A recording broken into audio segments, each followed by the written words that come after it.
그러면 어느 정도의 자산과 어느 정도의 월 현금 흐름이 나오는 시스템이 구축이 되고 은퇴를 하셨을까? 이 부분일 거거든요. 부동산 자산이 한 10억 원 정도? 그리고 이제 주식 자산이 한 5억에서 6억 정도? 예, 그리고 월 500만 원 정도의 이제 현금 흐름이 만들어질 것 같습니다. 여러분 안녕하세요. 안녕하세요. 쩐업주부요. 여러분들 요즘에 배당주 투자에 정말 관심이 많으시더라고요. 그래서 배당주 투자자이시면서 배당금을 통해서 파이어 선언도 하신 황금별님을 모셨는데요. 오늘 유익한 이야기 많이 나눠보도록 하겠습니다. 안녕하세요. 네, 안녕하십니까. 네, 먼저 간단한 자기소개 부탁드릴게요. 먼저 쩐업주부 채널에 이렇게 초대해 주셔서 너무 영광이고 감사드리고요. 저는 지난달에 20년 다닌 회사를 그만두고 새롭게 파이어족으로 한번 살아보려고 마음을 먹은 최윤영이라고 하는데요. 제가 파이어족으로만 살아가는 것은 아니고 제가 황금별의 부자노트라는 유튜브 채널도 운영하고 있고 또 기존에 다녔던 회사 동료들하고 스타트업 창업도 같이 준비를 하고 있어요. 그리고 여러 가지 부분들 그동안 직장 다니면서 못해왔던 것들 많이 해보고 싶고 하고 싶은 일을 좀 하고 싶어서 이번에 좋은 기회가 돼서 희망퇴직을 신청하고 지금 당장은 이제 스타트업이나 이런 쪽에서 돈을 벌어서 생활할 수 있는 부분들은 아니기 때문에 지금 미국 배당소득으로 살아가려고 준비를 하고 있는 유튜버입니다. 했습니다. 아, 그럼 이렇게 오랫동안 사실 회사를 다니다가 퇴사를 결심하기가 쉽지 않으셨을 것 같은데 어떤 계기로 퇴사를 좀 결심하게 되셨는지. 직장 생활을 오래 하셨던 분들 뭐 최근에는 또 이렇게 오래 하지 않으셨더라도 이렇게 많이들 직장인이라면 공감하실 수 있는 부분이 있으실 텐데 사실 저 같은 경우도 30대, 40대 초반까지는 거의 회사에 충성하고 열심히 일하고 뭐 이랬던 이제 평범한 직장인이다가 그 어느 순간 이제 공황장애 제가 병원 가서 공황장애 진단을 받거나 한 건 아닌데 네. 공황장애 비슷한 증상이 왔어요. 대표님 모시고 회의를 할 때 한 번 왔었고 2018년도에 그리고 이제 2020년도 코로나 그 시기에 한 번 또 회의를 하다가 네. 어느 순간 그냥 불현듯 찾아오더라고요. 그래서 처음에 그랬을 때는 아 제가 조금 약간 뭐 요즘 스트레스를 많이 받았나 보다 그랬는데 일시적인가 보다. 일시적인가 보다. 뭐 누구나 다 올 수 있는 그런 현상인가 보다. 근데 두 번째 찾아왔을 때가 충격이 더 컸어요. 그때는 내가 조금 많이 힘들었나? 이제는 직장 생활을 좀 다시 좀 돌아보고 정리를 해야 되는 시점이 아닌가? 그리고 그때 이제 40대 넘어가니까 일로만 재밌는 게 아니라 이제 인간관계나 뭐 여러 가지 뭐 사내 정치라든지 뭐 이런 부분들 있잖아요. 거기서 이제 제가 받는 스트레스를 못 이긴다라는 걸 느꼈어요. 그래서 그때 이제 회사를 그만둬야겠다는 생각을 했고 다행히 이제 2018년도 공황장애 찾아왔을 때부터 내가 회사를 안 다니면 어떻게 살아가야 되지? 라고 하면서 이제 기본적인 생활을 유지하기 위해서 이제 어떤 준비를 해야 되는지 재테크나 이런 것들에 대한 관심을 가지고 공부를 하기 시작했습니다.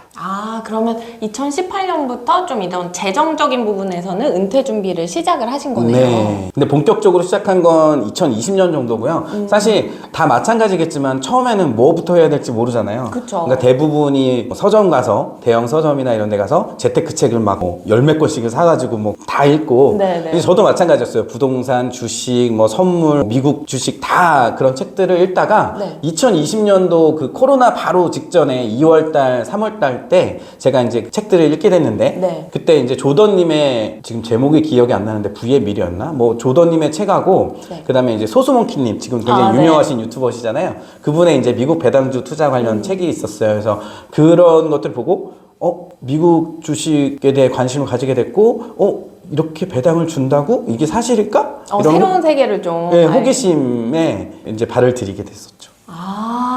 그러면 지금 이렇게 쭉 퇴사 스토리를 말씀을 해주셨는데 사실 많은 사람들이 궁금한 게 그러면 어느 정도의 자산과 어느 정도의 월 현금 흐름이 나오는 시스템이 구축이 되고 은퇴를 하셨을까? 이 부분일 거거든요. 그래서 이 부분을 조금 말씀을 해주실 수 있을까요? 사실 자산이라는 게 어떻게 보면은 뭐 워낙 사람마다 편차가 크기 때문에 그리고 근데 자산에 대한 어떤 목표 자산액이라든지 기준이나 이런 것들이 다 다르기 때문에 굉장히 조심스러운 부분이긴 한데요. 일단 저 같은 경우는 부동산 자산이 한 10억 원 정도? 그리고 이제 주식 자산이 한 5억에서 6억 정도? 예, 그리고 총 자산은 한 20억 정도인데 그 중에 이제 부채, 대출이라든지 뭐 이런 부분들을 제외하면 순자산은 한 16억 정도 수가 있고요. 그 중에 이제 5억 원에서 6억 원 정도를 현재 미국 주식에 투자를 하고 있습니다. 그러면 이 자산을 통해서 월 현금 흐름은 얼마 정도 나오는 걸 목표로 하고 계신지? 지금 제가 은퇴하려고 준비를 하고 있었던 단계에서는 사실 월 400만 원 정도의 그 월 소득을 목표로 하고 있었는데요. 네. 이번에 희망퇴직을 하고 그다음에 제가 고배당 종목으로 좀 갈아타면서 지금 현재로서는 아마 다음 달부터 이제 받게 될 텐데 월 500만 원 정도의 이제 현금 흐름이 만들어질 것 같습니다. 근데 제가 알기로 네. 이 지금 말씀 주신 월 500만 원의 현금 흐름이 다양한 파이프라인을 통해서 나오도록 이렇게 시스템을 구축을 해두셨더라고요. 그래서 요거 각각에 대해서 좀 소개를 해주실 수 있을까요? 저 같은 경우는 대부분의 현금 흐름은 미국 주식 배당 소득에서 발생을 하고 있고요. 배당 소득이 월 한 300만 원 정도, 그리고 임대 소득. 저 같은 경우는 이제 지금 경기도 쪽에 신도시 쪽에 전세를 살고 있고, 그 다음에 서울의 아파트, 소형 아파트에 투자를 해서 그 월세를, 반전세 월세를 받고 있거든요. 보증금하고 임대료를. 거기서 한 80만 원 정도. 그래서 배당소득 300만 원, 임대소득 80만 원, 그리고 나머지 120만 원은 제가 유튜브하고 그 다음에 블로그, 그리고 이런 포탈, 인터넷 포탈이나 이런 쪽에 원고를 기고를 하고 있어요. 그래서 그 원고료를 일부 받아서 하고 있기 때문에 그런 콘텐츠 소득이라고 저는 정의를 내렸거든요. 네. 그 소득이 한 120만 원 정도? 그래서 500만 원 정도의 소득으로 이제 다음 달부터 생활을 목표로 하고 있는데, 제가 어제 퇴직금하고 위로금이 들어왔어요. 네. 그래서 어제 환전을 해서 포트폴리오를 좀 어떻게 만들다 보니 네. 배당 소득이 좀 고배 종목을 많이 갈아탔거든요. 그래서 네. 나중에 제 채널을 통해서도 공유를 드리겠지만, 그래서 제가 목표로 했던 300만 원보다 높아진 400만 원 가까운 배당 소득이 들어올 것 같아서. 네. 근데 이제 이렇게 배당을 많이 받는다는 게 이게 뭐 뒷부분에서도 말씀을 드리겠지만 좋은 것만은 아니라서 일단은 배당 소득은 더 커질 것 같습니다. 그럼 또 월 현금 흐름도 예상했던 것보다 조금 더 나을 수도 있을 것 같은데, 근데 지금 요 세 가지, 임대소득, 배당소득, 콘텐츠 소득, 요 세 가지를 말씀을 해주셨는데, 사실 한 가지, 나는 뭐 배당으로 경제적 자유를 이루겠다든지, 나는 월세로 이루겠다든지, 이렇게 한 가지에 집중하실 수도 있는데, 이렇게 세 가지로 분산을 해두신 이유가 따로 있을까요? 일단 뭐 주식 투자도 마찬가지인데 성장주, 배당주, 패시브 ETF, 뭐 시장을 따라가는 패시브 종목들 뭐 이런 쪽으로 이렇게 뭐 그다음에 채권 뭐 이런 식으로 분산해서 가는 게 예를 들면 올웨더 전략이라고도 하는데 좀 안정적이고 어떤 위기가 닥칠지 모르니까 그런 위기에 좀 시기적으로 대응할 수 있기 때문에 되게 좋은 전략이라고는 생각을 합니다. 포트폴리오의 건전성이. 그래서 마찬가지로 주식에 어느 정도 몰빵이 돼 있고 뭐 예를 들면 어떤 종목 코인에 몰빵이 돼 있고 이런 것보다는 부동산과 주식과 그다음에 기타 재능을 활용해서 만들 수 있는 그런 컨텐츠 소득이 있다면, 사실 부동산이나 주식은 어떤 경제 위기나 이런 부분에 좀 취약하잖아요. 네, 그렇죠. 예, 그리고 요즘은 예를 들면 주식은 선행지수고 부동산은 후행지수다 뭐 이런 과거에는 그랬는데 요즘 같은 복잡한 현대 경제사회에서는 그렇지만도 않은 것 같고, 그래서 또 부동산은 황금성도 좀 떨어지는 부분이 있고요. 네. 또 주식 같은 경우도 뭐 급락할 때는 무섭게 급락을 하기 때문에 이런 부분들을 고려했을 때는 좀 이렇게 어느 정도, 물론 자기가 잘하는 분야에 집중해서 그 분야에서 큰 소득을 만들어 놓는 게, 메인 소득을 만들어 놓는 게 중요하긴 하겠지만 주소득원을, 근데 되도록이면 자산의 한 20-30% 정도는 분산해 두는 게 좋을 것 같다고 생각을 했습니다. 네. 그러면 지금 말씀 주신 것 중에 가장 큰 비중을 차지하는 게 배당소득인데, 요거 관련해서 이제 얘기를 좀 집중적으로 나눠볼 텐데요. 처음에 이제 배당 투자를 원금 얼마 정도로 시작을 하셨는지. 처음에는 당연히 저도 국내 주식을 한 지는 10여 년이 넘었지만 미국 주식은 2020년 3월에 처음 시작을 했거든요. 딱 기억을 하고 계시네요. 네, 책을 그때 말씀드렸지만 대형 서점에 가서 소승호님하고 조도님 책 읽고 바로 시작을 했는데 30만 원 처음에는 시작을 했고요. 그때 첫 매수한 종목이 아직도 기억나요. AT&T. 네, 통신 기업 AT&T 30만 원 매수해서 배당이 그 다음 달인가 바로 배당금을 받았어요. 근데 불과 30만 원이었지만 그게 이제 어떤 식으로 들어오는지도 몰랐거든요. 그래서 계좌에 어떻게 꽂히는지도 몰랐고 딱 그냥 진짜 한번 사보자 이렇게 경험상 사보자 했는데 그 다음 달에 그 배당금을 받고 짜릿하더라고요.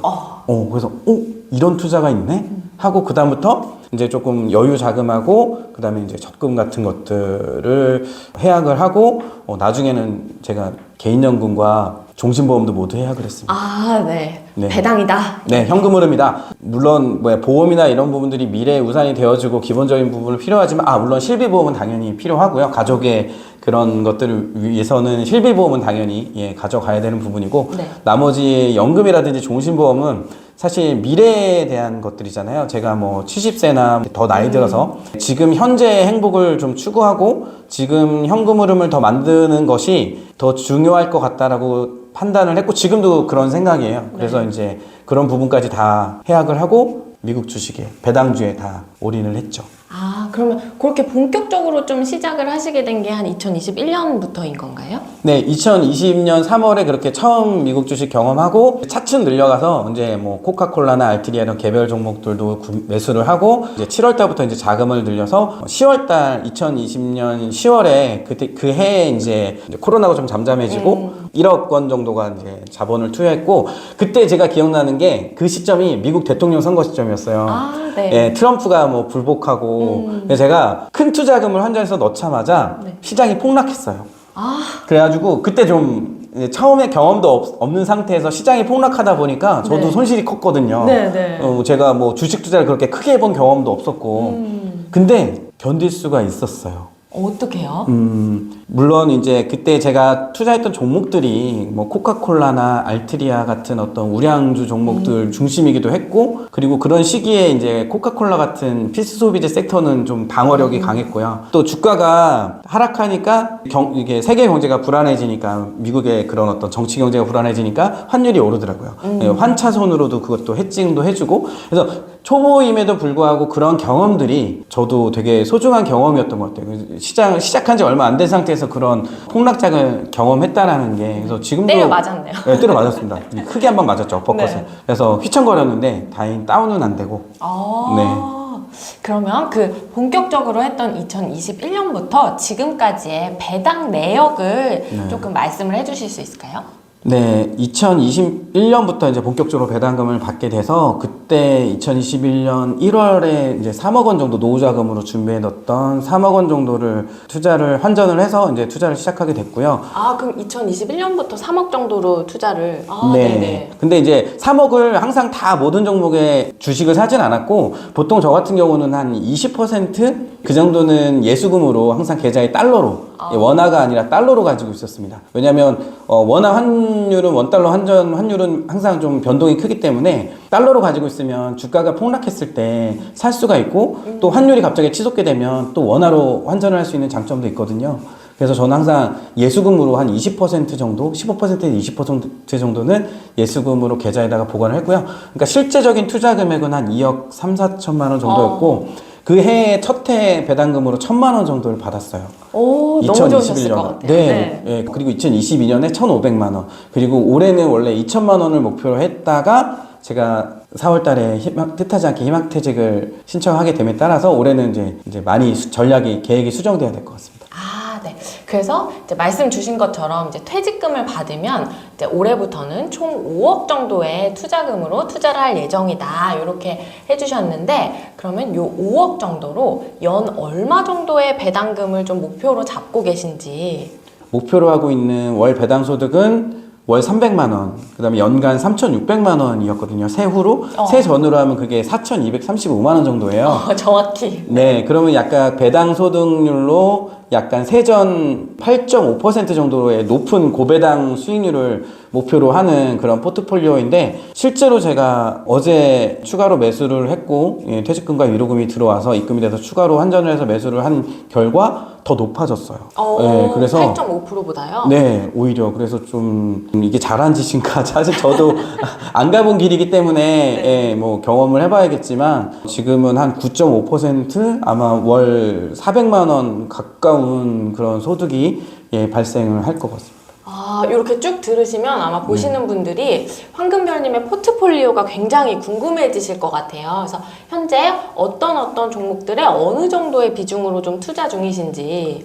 고배당 ETF, 특히 이제 커버드 콜 옵션 전략을 실행하는 고배당 ETF인 뭐 제피, XYLD, QYLD, RYLD, 그리고 BST 뭐 이런 쪽으로 좀 많이 종목이 치중이 됐고요. 그 다음에 저희 나머지 이제 SCHD라든지 뭐 이런 VTI, 뭐 VO 이런 부분들 패시브 종목도 아주 일부 예, 되어 있습니다. 그래서 지금은 거의 70% 이상이 고배당 ETF 종목들입니다. 그러면 이 배당주는 사실 샀다 팔았다 이 사팔사팔하는 종목이 아니다 보니까 종목을 딱 선정해서 꾸준히 가져가는 게 굉장히 중요하잖아요. 네. 그래서 황금별님께서는 좀 어떤 기준으로 종목을 선정하시는지. 가장 중요한 게 배당주 투자자들은 시장을 떠나지 않고 계속 시장에 머무르면서 그 배당금을 받아서 재투자도 하고 축적하고 누적하고 뭐 일부는 또 필요한 생활비나 이런 쪽으로 인출을 또 하고 이런 부분의 투자자들이시기 때문에 사실 제가 투자 종목을 선정할 때 초보자일 때는 경험이 적었을 때는 사실 저도 잘 모르니까 제가 아는 주식 예를 들면 뭐 코카콜라나 애플도 매수를 해봤고 그 다음에 이제 배당 종목 중에 뭐 통신기업들이나 이런 쪽으로 좀 투자를 했었는데요. 지금은 저만의 그런 어떤 분석법이나 저만의 방식대로 좀 종목을 선정하고 있어서 저는 가장 중요하게 보는 게 첫 번째가 이제 주가의 안정성. 그래서 제가 비교하는 방식은 시장의 전고점과 시장 상승기의 어떤 고점과 폭락기의 최저점 그 갭을 좀 이렇게 분석을 해봅니다. 그래서 이 종목이 어느 정도 시장의 폭락기가 경제 위기가 찾아오면 어느 정도 폭락하는지 고점 대비 항상 늘 그 부분을 생각을 하고 있어요. 그래가지고 뭐 이런 시장의 위기가 찾아와도 이 정도는 견뎌낼 수 있어야겠다. 20%가 될 수도 있고 그게 이제 50%가 될 수도 있고 네. 실제적으로는 거의 뭐 절반 이상까지도 폭락기에는 하락을 하거든요. 주가가. 네. 그래서 그런 부분들을 견뎌내는 그런 상상과 시뮬레이션을 돌리면서 그 종목들을 분석을 하고 그래서 첫 번째는 주가의 안정성이고요. 아무래도 제가 배당주 투자자다 보니까 두 번째는 이제 세전 배당률 그리고 이제 ETF 중심이다 보니까 운용 보수 이런 부분들을 체크를 합니다. 지금 말씀 주신 것처럼 아무래도 개별 종목보다는 ETF 위주로 투자를 많이 하고 계시더라고요. 그래서 이렇게 하시는 이유가 따로 있으신지. 사실 개별 종목들하고 ETF 종목들을 투자하시는 분들이 다르시기도 하고 ETF 중심으로 투자하시는 분들은 또 ETF 중심으로 많이 투자하시고 개별 종목을 선호하시는 분들은 또 개별 종목을 많이 선호하세요. 이유는 이제 ETF 같은 경우는 아무래도 1년에 그 운용 보수라는 게 발생을 하거든요. 네. 제가 이제 어떻게 보면은 자산 운용사에다가 맡긴 거니까 그래서 이제 그 부분이 뭐 패시브 종목들은 뭐 수수료가 낮은데 제가 투자하고 있는 이런 제피나 이런 XYZ 고배당 ETF들 같은 경우는 1년에 운용 보수가 0.35%에서 뭐 0.6% 많게는 1%까지 나오거든요. 네. 이게 장기 투자할 경우는 그 쌓인 누적에 대한 운용 보수도 크기 때문에 이런 부분들을 극히 싫어하시는 분들도 있어요. 그래서 그런 분들은 이제 개별 종목에 투자를 좀 많이 하시고 배당주. 근데 저는 또 개별 종목을 투자하다 보니까 그 개별 종목과는 사랑에 빠지지 말라는 그 주식 명언도 있잖아요. 예를 들면은 뭐 제가 알트리아 투자를 했었을 때 알트리아가 미국의 그 정부의 담배 니코틴 규제로 인해서 뭐 줄담배 규제가 있었어요. 뭐 하루아침에 시장이 뭐 10% 이상 폭락하기도 하고 그다음에 배당주라고 해서 뭐 배당킹 뭐 배당 귀족주라 해서 영원히 갈 것 같지만 물론 뭐 존슨앤존슨, P&G, 코카콜라 같은 60년 이상 배당을 계속 지속해온 네. 절대 미국이 망하지 않는 이상 망하지 않을 것 같은 기업들도 있지만 제가 처음에 투자했던 그 AT&T도 나중에 제가 비중을 좀 많이 들렸는데 그때 이제 배당컷 사례가 한 번 있었어요.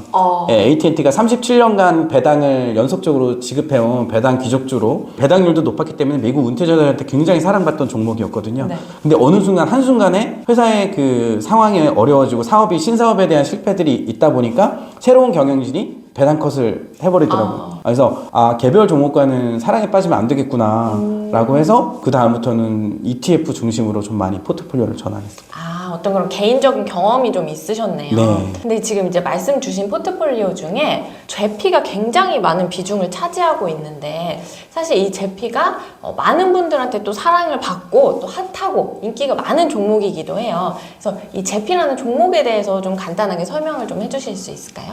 우선 최근에 제피가 큰 인기를 얻고 있는 이유는 이게 출시된 지가 2020년 5월에 출시된 ETF예요. 그래서 네. 사실 만 3년밖에 되지 않았거든요. 않았거든요. 아직 따끈따끈한. 네, 신생 이제 신생아 갓 걸음마 뛴 네. 그런 ETF인데 지난 3년간의 운영 성과도 굉장히 방어력도 좋았고 무엇보다 배당률이 굉장히 높았어요. 그쵸. 예, 뭐 6%에서 지금 최근에는 뭐 10%가 넘는 그런 고배당률을 주다 보니까 배당 투자자들에게 좀 큰 인기를 끌고 있고 좀 제피 종목을 잘 아시는 분들은 잘 아실 수가 있을 내용 같은데 제피 같은 경우는 이제 커버드 콜 옵션 전략을 실행하는 ETF라 지금 같은 이런 침체기나 횡보장에 조금 유리한 부분도 있어요. 왜냐면 시장이 침체되어 있을 때는 이런 패시브나 이런 상승 종목들이 성장을 못하고 이렇게 박스권에 갇혀 있거든요. 그럴 때 이제 주가가 유지되면서 높은 배당률을 주기 때문에 지금 같은 시기에는 이런 고배당 ETF들을 많이 선호들을 하십니다. 그래서 제가 신문 기사에서 봤는데 올해 ETF 순자금 유입률 3위에 올라 있더라고요. 네. 제피가. 그래서 배당 투자를 중심으로 하는 서학개미들에게 인기가 많은 종목입니다.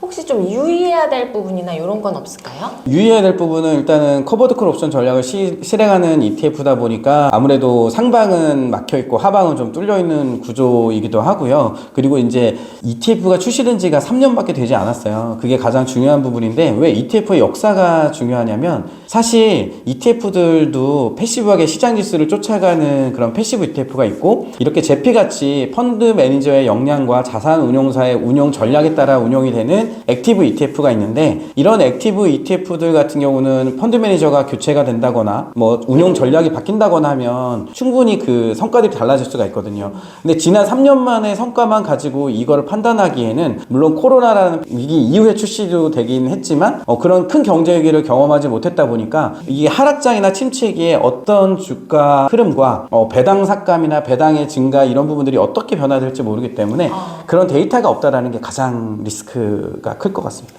네. 이런 부분은 조금 유의를 하면서 이 종목을 지켜보면 좋을 것 같고요. 또 제피와 양대 산맥을 이루는 이 SCHD 배당 성장 ETF도 포트에 담고 계신데 요거는 또 어떤 이유로 이 포트폴리오에 담으셨는지. SCHD하고 제피는 투자 목적 자체가 조금 다른 종목들이에요. 제피 같은 경우는 배당률이 워낙 높기 때문에 저처럼 현금 흐름에 목마른 투자자들이 높은 현금 흐름을 받아가면서 그걸 재투자하거나 아니면 생활비로 쓰는 용도의 어떤 투자 목적의 ETF이고 SCHD 같은 경우는 거의 최강의 배당 성장 ETF라고 불릴 정도로 이게 2011년인가 출시가 되었는데 지난 10년 넘게 그 보여준 어떤 주가의 퍼포먼스나 배당 성장이나 이런 부분들이 워낙 뛰어났습니다.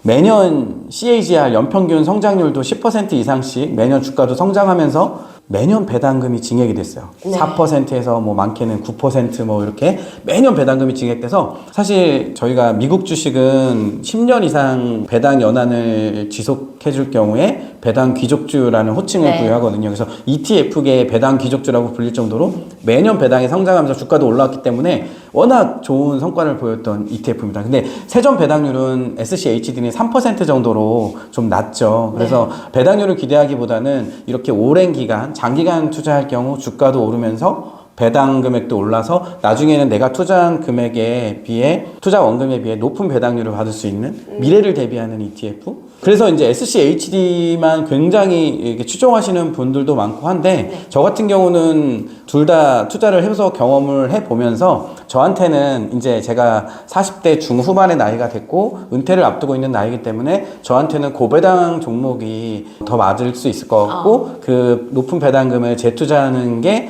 저의 성향상 더 맞을 것 같다라고 해서 제피 비중을 더 많이 늘리고 있습니다. 앞으로 그럼 조금 더 그쪽으로 더 비중을 늘리실 생각인 건가요? SCHD 같은 경우는 오래 보유해 가기 좋은 종목이긴 한데 최근에 SCHD 주가 흐름이 좀 좋지가 못해요. 그 이유는 뭐 제가 제 유튜브 채널에서도 한번 밝혔지만 ETF도 ETF별로 이게 성격들이 있거든요. SCHD 같은 경우는 금융 포트폴리오에 대한 비중이 제일 컸어요.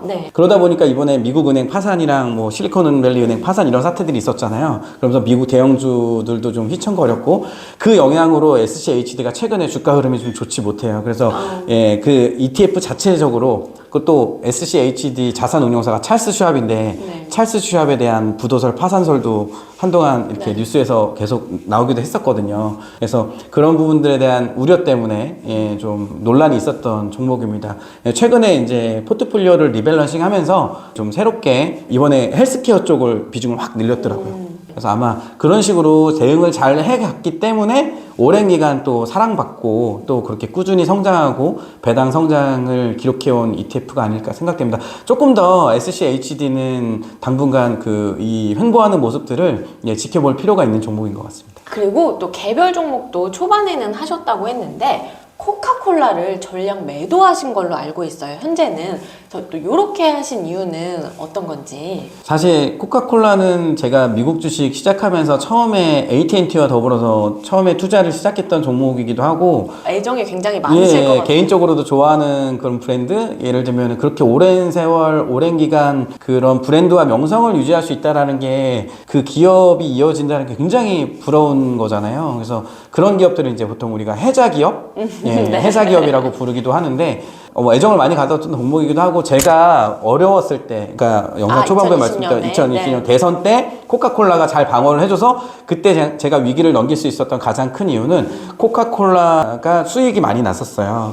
그래서 그때 환율도 갑자기 올랐고 그래서 코카콜라에 제가 1000주를 보유하고 있다가 500주를 매도하고 그때 손실이 많이 났던 종목들이 있습니다. 저도. 그래서 그거를 같이 매도를 하면서 밸런스를 맞췄죠. 평단을 낮추면서. 그러면서 시장을 견뎌냈던 것 같아요. 경험이 적었을 때. 그리고 이번에 또 500주 마지막 잔량을 매도를 한 이유는 수익이 또 많이 그동안 발생하기도 했고 그런 시세 차익과 실현을 위해서기도 했고 그리고 또 이번에도 또 제가 손실을 봤던 종목들이 있어요. 저도 성장주 일부를 투자했기 때문에 그래서 그런 종목들과 같이 리밸런싱을 맞춰가면서 아예 생활자금을 위한 현금흐름을 위한 패시브 인컴을 만들기 위해 고배당 종목으로 갈아타기 위해서 매도를 했습니다. 그동안 코카콜라 너무 고마웠다. 네. 저한테는 제일 고마운 종목입니다. 네. 네. 그런 개인적인 어떤 상황 때문에 이렇게 매도를 하신 것 같고 또 이제 한 가지 눈에 띄었던 게 포트폴리오 중에서 TLT라는 또 채권 ETF도 투자를 하고 계시더라고요. 요거는 또 어떤 이유에서? 사실 TLT는 제가 최근에 진입한 종목인데요. 우리가 뉴스나 경제 쪽에 관심이 좀 많으신 분들은 다들 이제 이해를 하고 계시겠지만 지금 최근에 미국이 금리를 급격하게 올리면서 지금 여러 가지 시장의 어떤 잡음이나 신흥국들의 어떤 위기설이나 미국 은행들의 부도 파산들이 이어지고 있고 여러 가지 어려운 경제적인 그런 부분들이 많이 발생을 하고 있는데 사실 이렇게 금리가 인상이 되었기 때문에 경기 침체나 이런 부분들의 전문가들의 예상이 굉장히 뉴스로 많이 보도가 되고 있어요. 그래서 더 이상 금리가 인상이 되면 굉장히 심각한 부작용을 초래할 수 있고 어려울 것이다. 그래서 금리가 오르더라도 이제 어느 정도 고점이나 정점에 이르지 않았나? 그러면 금리가 인하할 때 가장 투자하기 좋은 종목은 무엇인가? 물론 이제 금리가 인하되기 시작하면 어떤 성장주나 이런 기술 성장주들도 다시 기지개를 펼 가능성도 있겠지만 아무래도 채권이 금리 인하기에는 또 반등할 수 있는 여지가 있기 때문에 사실 TLT나 TLTW 같은 종목들은 이번에 금리 인상기에 굉장히 큰 시련을 맞이했어요. 사실 TLT 같은 종목도 코로나 시기에는 180달러까지 주당 180달러까지 갔던 종목이 최근에 90달러대까지 떨어졌다가 반토막이 났다가 지금 100달러 초반대를 횡보하고 있는데 사실 채권이 이렇게까지 크게 크기는 좀 찾아보기가 역사상 좀 힘들거든요. 이런 변동폭은. 그래서 이런 시기에 조금 한번 포트폴리오에 담아두면 포트폴리오 건전성 확보도 있고 나중에 조금 금리 인하기가 다시 찾아오면 조금 상승하진 않을까? 근데 아직은 손실을 보고 있습니다. 그러면 배당주 투자를 하시는 분들이 가장 또 고민이 되시는 부분이 이 배당금 받으면 요거 어떤 식으로 활용을 해야 될까? 재투자는 어떻게 해야 될까? 이런 부분이거든요. 이런 건 좀 어떤 식으로 하시는지. 저 같은 경우는 지금 약 30개월 정도 되었는데요. 배당금을 본격적으로 받기 시작한 2021년 1월부터 지금 이번 달 5월 달까지 약 한 30개월 정도를 정말 한눈 팔지 않고 매월 받는 모든 배당금을 다 재투자했습니다. 네, 그래서 30개월 동안 누적된 배당금이 3,375만 원 정도가 되었고요. 제가 이번 달 말고 원래 초기 투자 원금이 약 3억 원 정도라고 말씀을 드렸잖아요. 그 3억 원의 10%, 12% 정도가 이제 배당금으로 누적이 되었습니다. 원래 희망퇴직을 하지 않았다면 목표는 약 5천만 원 정도? 약 15% 정도를 목표로 했었고요. 그 이유는 다른 건 없었어요. 시장의 위기를 견딜 수 있고 시장에서 오래 머무를 수 있으려면 매월 받는 배당금을 적립하거나 쌓아두거나 아니면 재투자를 해서 이 부분에 대해 계좌의 건전성을 높여가야겠다. 건강한 포트폴리오를 만들어 가야겠다. 그래서 배당금이 만약에 10%, 20%를 적립한 사람은 3년이나 5년 정도 걸려서 보통 3년이면 10%, 5년 정도면 15%, 20%를 충분히 적립하실 수 있거든요. 그래서 이 기간을 충분히 급여소득자, 만약에 급여소득이나 사업소득이 발생하는 동안은 계속 이렇게 적립하시면 시장의 위기가 찾아와서 시장이 15%나 20% 급락해도 내 원금을 지킬 수가 있어요. 그래서 정말 시장에서 오래 살아남는 그런 성공한 투자자가 되시길 원하신다면 배당금을 꾸준하게 3년이건 5년이건 높을수록 좋겠죠. 그게 뭐 20%, 30%까지 간다면 정말 뭐 블랙 먼데이 같은 위기가 찾아와도 배당금을 받아가면서 시장의 폭락기를 견뎌낼 수 있지 않을까 싶습니다. 그래서 이 정도 퍼센트를 목표로 하는 거 굉장히 좋은 팁인 것 같아요. 네. 그리고 또 이제 한 가지 많이 또 고민되시는 부분이 세금이거든요. 네. 근데 특히 이제 직장 다닐 때는 그래도 또 어떻게 하다가 정말 은퇴를 하면서 배당금을 받으면 이 세금 문제를 고려하지 않을 수가 없는데 좀 어떤 식으로 생각을 하고 계신지. 네. 제일 투자하면서 미국 주식 같은 경우는 뭐 양도소득세도 소득세지만 배당소득세에 대한 세금 부담도 크실 거예요. 왜냐면 근로자나 이제 이런 분들은 그 종합소득세 범위, 금융소득에 대한 범위도 있고 또 종합소득세 노출되는 거를 회사에 꺼려 하시는 분들도 있으시고 또 세금이라는 게 막상 또 이렇게 내려면 되게 아깝잖아요. 네. 저 같은 경우도 그런 고민을 많이 했고요. 직장 다니면서 또 그런 금액 구간을 안 넘으려고 일부러 조절을 한 이유도 있었습니다. 그래서 직장 다니는 동안에는 오히려 고배당 종목보다는 약간 좀 성장과 배당을 동시에 취할 수 있는 종목들로 많이 포트폴리오 구성을 가져갔었고요. 그 이후에 이제 은퇴를 한 다음부터는 좀 고배당 ETF들로 해서 배당 소득을 확 늘리는 종목들로 가져가려고 하고 있는데 사실 제가 올해는 그렇고 내년부터는 배당 소득을 4천만 원 이상, 5천만 원 이렇게 받게 될 거잖아요. 네. 그렇게 되면 당연히 이제 직장을 떠나서 지역가입자나 그런 분들로 가면은 건강보험료나 이런 부분들이 굉장히 많이 나올 거예요. 그래서 저는 1인 법인을 설립을 했습니다. 그래서 1인 법인을 설립을 해서 법인으로 주식 투자를 지금 하려고 법인을 설립을 했고요. 다만 법인 설립만이 정답은 아니에요. 왜냐면 법인을 설립하게 되면 또 그 매월 기장료, 세무 기장료와 그 다음에 연마다 그 해결해야 되는 그 기타 비용들이 있어서 절대 뭐 지역가입자에 비해서 저렴하진 않은 것 같아요. 물론 이제 양도소득세나 법인세를 10%만 낼 수 있다는 그런 장점도 있긴 하지만 제가 이제 법인을 냈던 부분은 자본주의 꽃은 법인이잖아요. 네. 그래서 계속 이렇게 배당소득을 키워가면서 다른 어떤 제가 하는 사업과도 연결시키고 싶었고 그리고 이런 제가 유튜브나 앞으로 이제 하는 그런 경제 활동이나 이런 부분들도 저는 이제 이쪽 법인 쪽으로 연결을 시켜놨거든요. 네. 그래서 개인 소득으로 잡히지 않고 투명하게 세금을 내고 할 수 있는 법인 소득 쪽으로 전환을 시켜놓고자 하는 목적이었기 때문에 법인을 설립을 했습니다. 그래서 지금은 이제 저 개인의 어떤 배당소득, 그 다음에 이제 가족 명의의 배당소득 약 1,500만 원 정도씩 그렇게 잡아놓고 투자금으로 얘기하면 1억 5천만 원씩 네. 뭐 예를 들면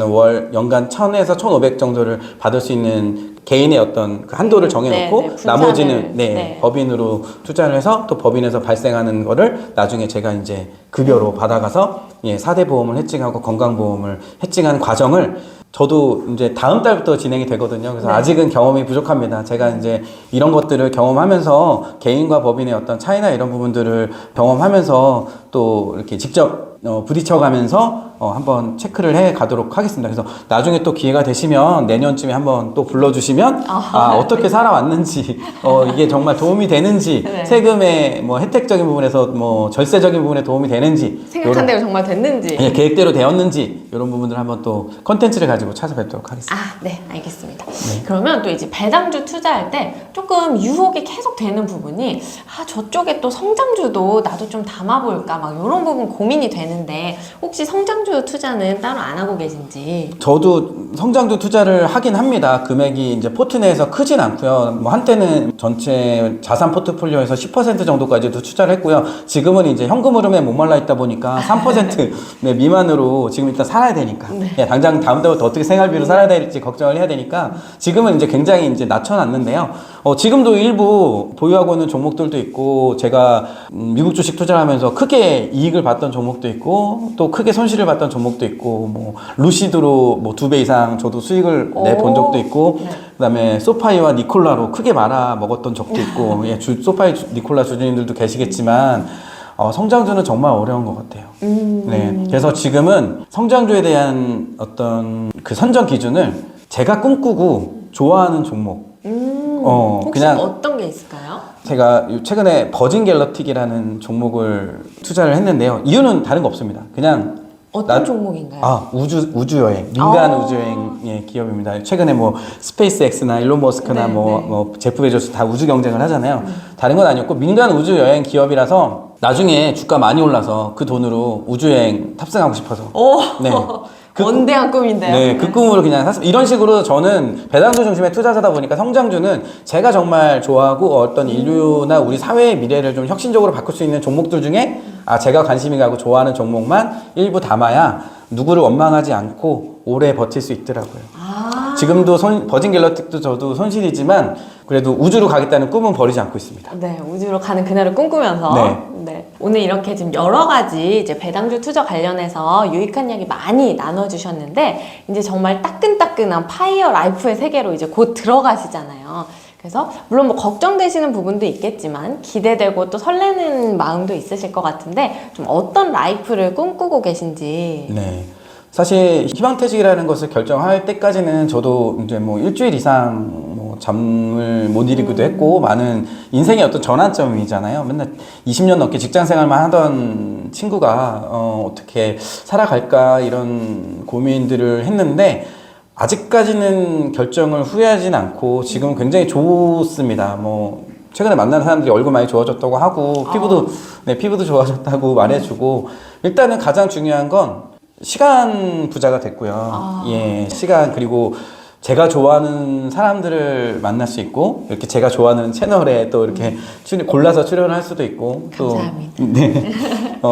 일단 그게 가장 중요한 것 같아요. 제가 좋아하는 사람들 만나서 좋아하는 일을 또 할 수 있는 기회를 얻었다는 게 그래서 제가 앞으로 급여 이상의 소득을 만들 수 있을지 없을지는 아직은 모르겠지만 또 부족하면 생활비를 줄여가고 또 살아갈 수 있을 거라고 생각을 합니다. 네, 또 컨텐츠 소득이 또 더 커질 수 있고 열심히 또 글도 쓰고 좋아하는 컨텐츠 계속 글 쓰고 이런 거 좋아하니까요. 네. 좋아하는 일 하면서 살겠습니다.